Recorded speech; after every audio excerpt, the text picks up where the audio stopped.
Pour comprendre ce que c'est qu'un implant, il faudrait qu'on comprenne l'anatomie de la dent. La dent se compose en deux parties. Une partie visible qu'on appelle la couronne et une partie qui est cachée dans l'os qu'on appelle la racine. Donc il arrive que des fois la dent tombe malade. Donc à ce moment-là, on parle bien de la couronne dentaire.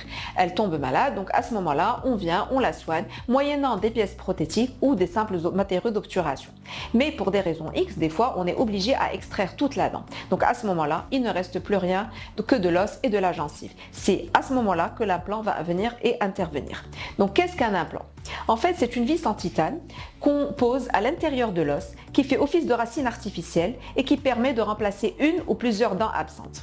Donc une fois que l'implant est posé, il faudrait qu'on attend entre 3 et 6 mois, c'est le temps nécessaire de la cicatrisation que nous appelons nous dans notre langage l'ostéo-intégration. C'est un temps qui est très important car les cellules osseuses vont venir, elles vont tourner autour de cet implant pour lui donner sa stabilité dans le temps. La pose de l'implant doit se faire sous des conditions d'hygiène assez strictes. Le patient doit normalement recevoir une antibiothérapie et le site doit être complètement stérile. L'avantage de ces implants, c'est qu'on ne touche pas du tout aux dents d'à côté. C'est-à-dire qu'avant, pour pouvoir remplacer une dent, je parle toujours bien d'une dent, donc on est obligé de meuler une dent à gauche, une dent à droite et venir poser un bridge. Donc l'implant, on intervient uniquement sur le site où la dent est manquante.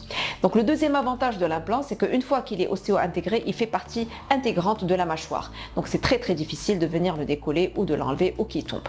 Donc on sait tous que une fois qu'on a des extractions dentaires, l'os se résorbe. Donc le troisième avantage de l'implant, c'est qu'il empêche complètement cette résorption osseuse. Donc la durée de vie d'un implant. En fait, quand on a une bonne hygiène, quand on fait ses contrôles régulièrement chez le dentiste, l'implant n'a pas de durée de vie. Donc l'implant peut rester toute une vie dans une bouche à condition de respecter l'hygiène et de brosser ses dents correctement et de faire ses visites de contrôle.